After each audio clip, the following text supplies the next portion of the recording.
ครั้งหนึ่งวันนี้เป็นวันพุธที่29เดือนเมษายนพุทธศักราช2569ซึ่งตรงกับเดือน6ใต้เดือน8เหนือขึ้น13ค่ำนี่ขึ้น13ค่ำวันนี้เป็นวันเสียประจำเดือนญาติโยมวันเสียประจำเดือนนี่ก็เสียพุธกับวันศุกร์ก็พึงเว้นจากการทำบุญที่เป็นมังคละเป็นมงคลขินแขกแต่งงานขึ้นบ้านใหม่เฉลิมฉลองต่างๆก็พึงเว้นจากวันเสียประจำเดือนตามปักกะตืนปื้นเมืองปฏิทินวัดธาตุคำเชียงใหม่อันนี้ก็แจ้งญาติโยมท่านสาธุชนทั้งหลายวันนี้อากาศท้องถิ่นสดชื่นแจ่มใสหลังจากเมื่อคืนก็มีฟ้าฝนตกลงมาแต่บ่ตกหนักหนาสักเท่าใดมีลมนะญาติโยมมีลมปัดเอากิ่งไม้กิ่งตอกที่บนสำนักปฏิบัติธรรมนี่ก็มีต้นไม้ใหญ่ต้นอยู่กลางสำนักปฏิบัตินี่คือไม้เหี่ยวตกลงมาใส่หลังคาที่เอาประดิษฐานองค์พระก็เป็นหยังก็ทางผู้ที่ได้มามีจิตอาสาก็เก็บกวาดเป็นที่เรียบร้อยแล้วนี่เกี่ยวกับฟ้ากับฝนลมแรงแต่บรรนักดาปาป้านสักเท่าใดก็ยังมีแหมเนอญาติโยมยังมีแหมวันต่อไปเขาก็ฟังข่าวจากกรมอุตุนิยมวิทยาว่าวันใดฟ้าฝนลมแรงเราก็ช่วยกันป้องกันจะไปอยู่ในที่อาคารบ่มั่นคงกลางแจ้งหรือที่ตรงที่เปิ้นทำป้ายใหญ่ๆเนี่ยมันจะปึ้งใส่จะล้มลงนี่ต้องระมัดระวังญาติโยมต้องระมัดระวังในช่วงนี้ก็เป็นช่วงเดือน8นะจากเดือน8ก็เดือน9นี่ก็เป็นช่วงที่ฝนตกเดือนนี้ก็เริ่มตกลงมาละบ่ายถึงเดือน9การที่ฝนตกลงมาก็ทำให้บรรยากาศร่มรื่นชุ่มชื่นบ่ฮ้อนจนเกินไปอย่างที่ผ่านพ้นมาคือการฮ้อนเนี่ยฮ้อนต่างไปนอกดินอากาศมันเปลี่ยนแปลงในเดือนเมษาความร้อนระอุไปทั่วจนอยู่ที่ไหนบ่เป็นเบาะเป็นบ่อนนะแต่ร้อนต่างนอกนี่อดรนทนได้แต่ร้อนใจเนี่ยมันอดรนทนยากญาติโยมคนร้อนใจร้อนใจเพราะอะไรอย่างเพราะว่ามันมีกิเลสเข้ามากุ้มรุมสุมอยู่ในจิตในใจเฮากิเลสคือความเร่าร้อนมี3 ตระกูลใหญ่นะ3 ตระกูลใหญ่1 ตระกูลความโกรธ1 ตระกูลโลภะคือความโลภก่อนโลภะตระกูลที่2ตระกูลโทสะตระกูลที่3ตระกูลโมหะโลภะโทสะโมหะเนี่ยเป็นกิเลสเป็นตระกูลใหญ่เป็นเหตุที่นำมาให้จิตใจมันเร่าร้อนกระวนกระวายทั้งที่อยู่ในความร่มเย็นอยู่ใน ตึกในบ้านเปิดแอร์โซ่อยู่ก็ยังร้อน เพราะมันร้อนใจความร้อนใจเนี่ยเป็นทุกข์ใจจิตใจฟุ้งซ่านจิตใจบ่เป็นปกติเกิดความทุกข์ในด้านจิตด้านใจเมื่อความทุกข์เกิดจากจิตใจขึ้นมามันก็แผ่ซ่านไปทั่วร่างกายเลือดโสบสิทธิ์ออกไปตั้งหน้าตั้งตา พอหน้าตามนแกวดหน้าตาแดงปากสั่นหูสั่นเนี่ยเวลามีความโกรธอะไรอย่างเข้ามาเขากุ้มรุมจิตใจออกไปผิดพลาดด่าบริพาทด่าป่อด่าแม่ว่าคนนั้นคนนี้ได้เพราะความควบคุมตัวเองบ่อยู่คือความโกรธเข้าครอบงำนี่เกิดความร้อนใจคนไหนร้อนใจบ่อยๆก็เป็นคนที่แก่เว้ยคำว่าแก่เว้ยเนี่ยแก่เขาดูลักษณะอย่างใดอย่างเช่นว่าอายุ40-50ก็ปาเข้าไป70-80ญาติโยมพร้อมร่างกายพร้อมตาเลิกมองอย่างที่ตั้งนอกเนี่ยพานหูพานตาเป็นที่ขวางมดขวางหูขวางตาอยู่บ่มีความสุขอันนี้คือความร้อนใจอยู่บ่มีความสุขเพราะกิเลสมันครอบงำกิเลสความเร่าร้อนมันครอบงำทั้งที่เป็นโลภะโทสะโมหะอรูปโตครอบงำอยู่เป็นความสุขจะมีเงินมีคำมีทองมีอย่างต่างๆก็อยู่เป็นความสุขมีบ้านใหญ่โตโอฬารมีบริวารมากอยู่ไปเป็นความสุขพอถูกครอบงำด้วยกิเลส3 ตน 3 ตัวโลภะตัวโทสะตัวโมหะเนี่ยสำคัญยิ่งเพราะฉะนั้นสิ่งที่นำมาให้เกิดความทุกข์เลยว่าเป็นการสะสมบาปการไม่ทำบาปเนี่ยนำความสุขมาให้วันนี้เอาภาษิตบทหนึ่งที่พระพุทธเจ้าตรัสไว้ในพระไตรปิฎกเล่มที่25หน้า59คุตตกนิกายธรรมปาฐกถาพระองค์ตรัสเป็นซอดสั้นไว้ว่าปานังอาการนังสุขังการไม่ทำบาปนำความสุขมาให้การไม่ทำบาปนำความสุขมาให้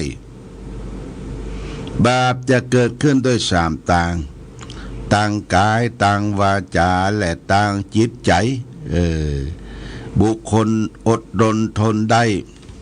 ต่อการบาปทำบาปเนี่ยก็ความสุขก็จะเกิดขึ้น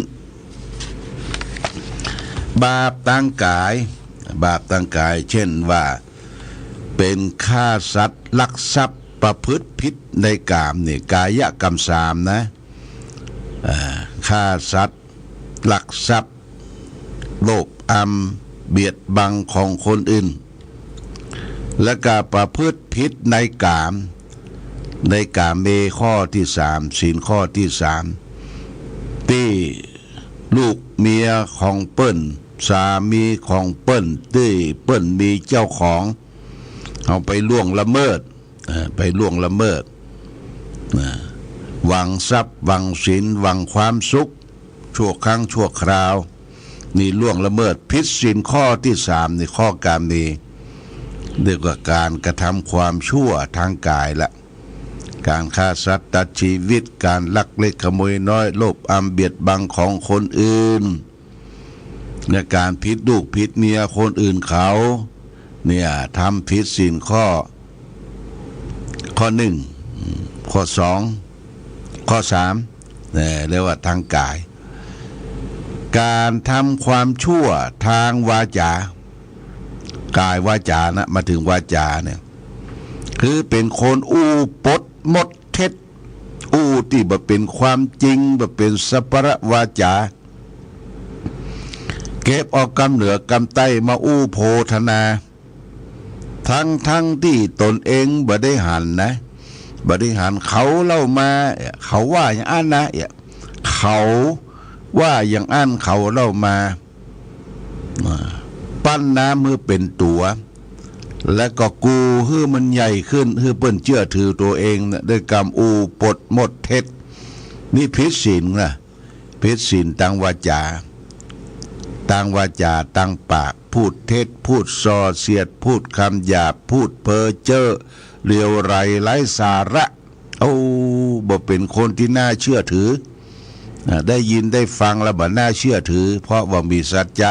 บ่มีความจริงใจในการอู้การจาเนี่ยคือผิดตั้งวาจาละตั้งปากตั้งซบตั้งปากข้อที่สามประพฤติชั่วทางจิตตั้งใจมีสามประการตั้งใจเนี่ยทางมโนตั้งใจ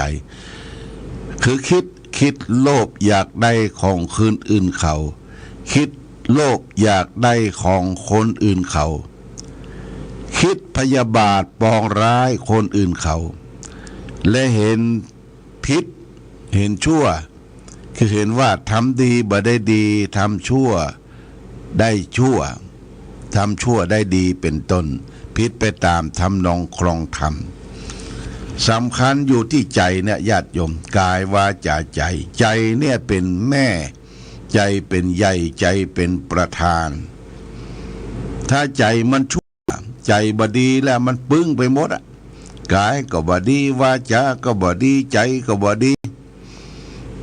คนใจดีกลายเป็นคนใจร้ายคนไว้ใจได้กลายเป็นคนรวนเร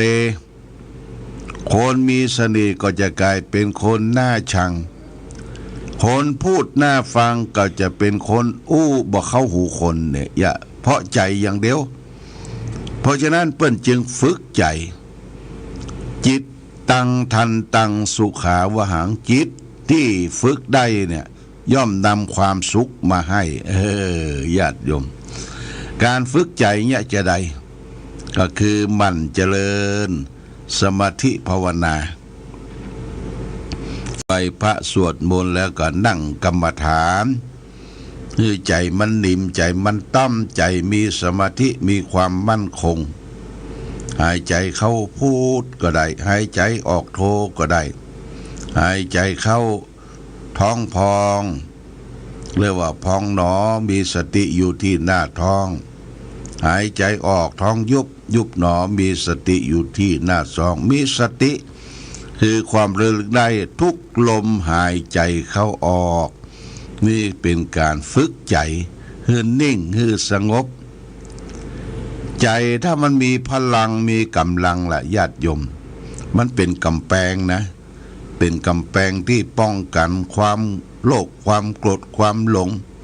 บ่ฮือกิเลส3ตัวเข้ามาง่ายๆมันหูตันเหตุการณ์ได้ต่างๆถ้าใจฟุ้งซ่านใจบ่มีสมาธิบ่มีความมั่นคงเนี่ยมันมินเมมันเชื่อง่ายมันปึ้งง่ายควบคุมอารมณ์ใจบ่ได้เนี่ยเป็นคนที่อย่างได้ว่านะคนพูดเชื่อถือได้ก็เป็นคนที่บ่จริงใจพูดเชื่อถือบ่ได้อย่างนี้เป็นต้นเพราะฉะนั้นจิตเป็นนายกายเป็นบ่าวกายเป็นคนรับใจใจ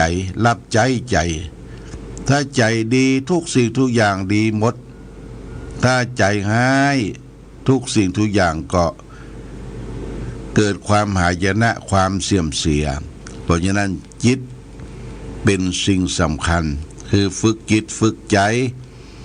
ให้มีลิ่งน้อมให้มีความอ่อนนุ่มให้มีสมาธิมีความมั่นคงฝึกจิตฝึกใจให้มีวิปัสสนาปัญญารู้แจ้งเห็นจริงในกองทุกข์รู้แจ้งเห็นจริงในปัญหาต่างๆปัญหากับทุกข์นี่อันเดียวกันญาติโยมที่เราได้ประสบปัญหาถึงวันนี้ก็ มันเป็นความทุกข์นะทุกข์ทางกายทุกข์ทางใจได้สัมผัสเท่าแก้ตัวเองตัวเก่าว่าจ้างเนี่ยมันปึ้งไปเสียไปเปิ้นจึงมีคนที่ปรึกษานะญาติโยมคนที่ปรึกษาเป็นนักปราชญ์ท่านผู้รู้ถ้ามีอย่างเกิดขึ้นในจิตในใจจะไปทำจะไปเข้าใจตัวเก่าว่าคือปรึกษานักปราชญ์ท่านผู้รู้อย่างดีก่ออย่างอันดีก่อเนี่ยญาติโยมอันนี้ก็ฝากไว้เป็นหลักคิดเพื่อแก่หมู่เฮาและท่านทั้งหลายเพื่อจะได้น้อมจิตน้อมใจสนใจในหลักธรรมฝึกจิตฝึกใจน้อมนำให้เกิดความสุขได้อย่างแท้จริงความสุขที่เกิดจากการประพฤติปฏิบัติธรรมนำความสุขมาให้การไม่กระทำบาปทั้งปวงนำความสุขมาให้คำว่าบาปเนี่ยมันเป็นความชั่วนะบาปแปลว่าลามกญาติโยมบาปนี่แปลว่าลามกเป็นความชั่วทางกายทางวาจาและทางจิตใจเฮาก็ฝึกฝนอบรมได้ก็ทำตนให้นิ่งทำตนให้สงบดังที่หลวงปู่พระพรหมมงคลหลวงปู่ทองวัดพระธาตุสีจอมทองตอนที่เปิ้นยังมีชีวิตอยู่หลวงปู่เปิ้นสอนว่าให้นิ่งได้ทนได้รอได้ช้าได้แล้วก็สุดท้ายดีได้นิ่งได้คืออย่างให้สงบนิ่งอยู่แล้วก็อดรนทนอยู่ทนได้นิ่งได้ทนได้แล้วก็รอได้มีความเพียรพยายามจะไปใจฮ้อนช้าได้จะไปเฝ้าจะไปฟังคือเดินทุกอย่างก้าวทำแต่อย่างทุกอย่างก้าวเนี่ยเต็มไปด้วยความภูมิใจเต็มไปด้วยความปิติความอิ่มใจสุดท้ายมันดีได้ในสุดยอดละญาติโยมดีทางกายดีทางวาจาดีทางใจนี่เป็นการฝากหลักคิดคือแก่พ่อแม่พี่น้องศรัทธาญาติโยมที่อยู่ในสังคมได้ยินได้ฟังปัจจุบันนี้ทุกสิ่งทุกอย่างมันเปลี่ยนแปลงในญาติโยมร่างกายเฮาก็เปลี่ยนแปลงสภาพสิ่งแวดล้อมก็เปลี่ยนแปลงคือมันอยู่อย่างเก่าอย่างเดิมบ่ได้จะไปโกรธจะไปเกลียดจะไปมีน้ำโหโทโสกับการเปลี่ยนแปลงเนี่ยนะมันเป็นธรรมชาติตัวเรานี่ก็เป็นธรรมชาติสภาพสิ่งแวดล้อมทั้งหลายก็เป็นธรรมชาติมันจะบ่งบอกขึ้นตั้งอยู่แล้วก็ดับไปเป็นอนิจจังเป็นทุกขังเป็นอนัตตาคนเราก็เป็นธรรมชาติบางทีก็อยู่ดีมีสุขบางทีก็มีทุกข์ความเจ็บไข้ได้ป่วยตามวัยตามสังขารที่มันมีผลกระทบเข้ามาเบียดเบียนไปเขาก็นึกว่ามันเป็นธรรมชาติเราก็อยู่กับธรรมชาติกินกับธรรมชาติเราก็กินแต่พอดีใจอย่างแต่พอดีดำเนินแต่พอดีใช้ชีวิตแบบเศรษฐกิจพอเพียงพอดีพอกินพออยู่ดำเนินชีวิตเราก็จะมีความสุขได้เอาละวันนี้ได้ฝากเรื่องของปาปะกังอาการนังคือการไม่กระทำบาปทั้งปวงนะนำความสุขมาให้นะบาปแปลว่าละโมกเป็นสิ่งที่ชั่วอย่าไปทำสิ่งละโมกสิ่งที่ชั่วเรื่องความโกรธความหลงความอิจฉาตาร้อนกันเนี่ยพึงกำจัดออกไปญาติโยมวันนี้รายการธรรมะประทีปส่องต่างได้มาพบญาติโยมท่านสาธุชนทั้งหลายก็พอสมควรแก่กาลเวลาขอความผาสุกความมีธรรมยงบังเกิดมีแก่ศรัทธาสาธุชนญาติโยมทุกท่าน คือท่านทั้งหลายได้ประสบสุขโชคดี ประกอบไปด้วยจตุรพิธพรชัยทั้งสี่ประการ คือมีอายุวันนะสุขภาระ มีปฏิภาณทานสารสมบัติธรรมสารสมบัติทุกที่วาราติการรายการธรรมประทีปส่องต่างต้องขอลาก่อน ขอผู้ฟังจงตั้งมั่นจิตหันษาโดยธรรมะขององค์พระพุทธาได้นำมาให้เกิดความสุขสงบเย็นขอเจริญพร